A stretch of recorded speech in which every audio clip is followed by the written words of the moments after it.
Voices has been covering an important story, a massive privatization failure by a contractor, Logisticare, that is now responsible for brokering non-emergency transportation rides. But this isn't the only privatization failure in Scott Walker's Wisconsin. His Wisconsin Economic Development Corporation has lost funding from the federal government. HUD has announced that there will not be any more block grants, community redevelopment grants, for the state of Wisconsin this year. And even more important, the grants that were handed out last year are being audited and reviewed, and there may be a need to pay them back. You see, Scott Walker created a quasi-private agency, gave them public monies, and they were dispersing them without having legal authority to do so. And most recently, it has been revealed that Walker's Wisconsin Economic Development Corporation is not tracking the repayment of loans. $8 million of loans are outstanding, and no one knows whether anyone has paid back a dime.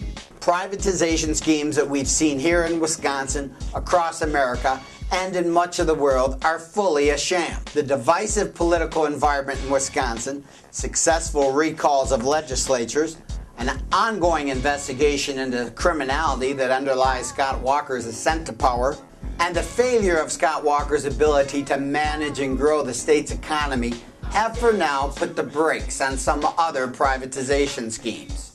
But Scott Walker has powerful multinational corporate supporters, including the Koch brothers. Virtually all of the radical extremist privatization agenda promoted by governors like Scott Walker across America actually comes from the American Legislative Exchange Council, a Koch brothers front group that represents multinational corporate interests and is trying to circumvent the process of writing laws that serve the public instead of corporate interests. While off the radar now, in Wisconsin, it is a fact that former legislator and chair of the Assembly Corrections Committee, Scott Walker, promoted plans to privatize the state's prison and actually have private interests build more prisons, new prisons to house inmates shipped in from out of state.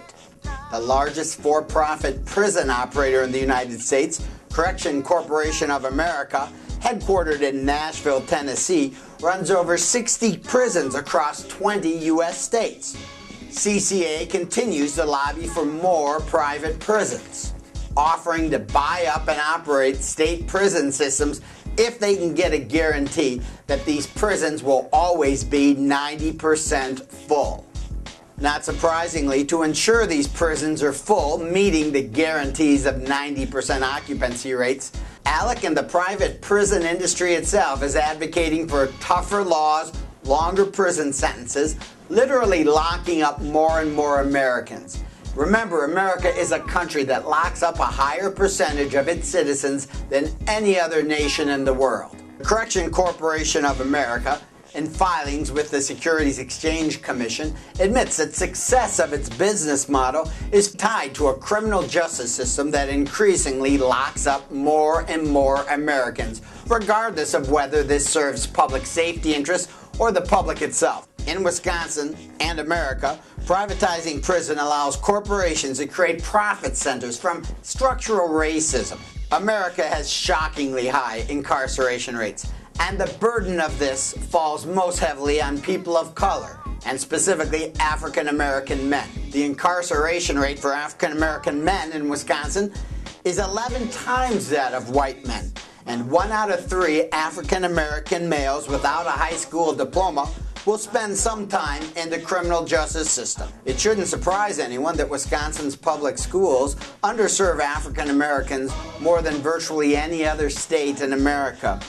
Only about 1 in 4 African American children is being taught to read at grade level by the time they start the 4th grade. We do know what happens to functional illiterates in America. They fill up our prisons. Want to know how many prison beds a given state will need in the year 2025? Just look at their 3rd grade reading scores. Because when children are not reading at grade level by the 3rd grade, statistically, they are unlikely to ever fully become fluent readers. Ironically, it costs more to house a prisoner for a year than it costs to attend America's most elite private schools. Operating prisons with guaranteed occupancy rates is a very lucrative, profitable business, but it is bad public policy and breaks the federal and state budgets. But there is even more money to be made off of prisons: privatizing prison labor. And corporate interests like the Koch brothers and Alec are working to create laws that allow them to exploit cheap labor, cheap prison labor. The 2011 holiday tree in the state capitol rotunda was actually put up by prison laborers. And if you go by the square, you will see that the lawns and the sidewalks are kept clean by prison laborers that are hired at dirt cheap wage rates by private contractors. The Koch brothers, Alec, and the Correction Corporation of America are actually working to create profit centers from America's structured racism. But this is only the beginning. Not only are they trying to create cash cows from prisons and prison laborers, they want to privatize America's schools. Institutional racism in our schools guarantees that there will be an endless stream of people that will be incarcerated for-profit prison systems. Institutional racism, systematically underserving groups of Americans, means that some students, poor and non-majority, are systematically underserved. We know that illiteracy is the gateway to our penal system, into prison. Dysfunctional schools that underserve groups of Americans, generation after generation, help create large prison populations that can be exploited for cheap labor. The end result of these privatization schemes is a fully vertically integrated business model that literally sentences children to a life of prison and poverty before they are even taught to read. And this creates revenue streams and profits for certain well-connected political interests. Is this the divide and conquer strategy that Governor Walker admitted in a videotape to his biggest in-state donor, a fabulously rich person that pays no state income tax at all?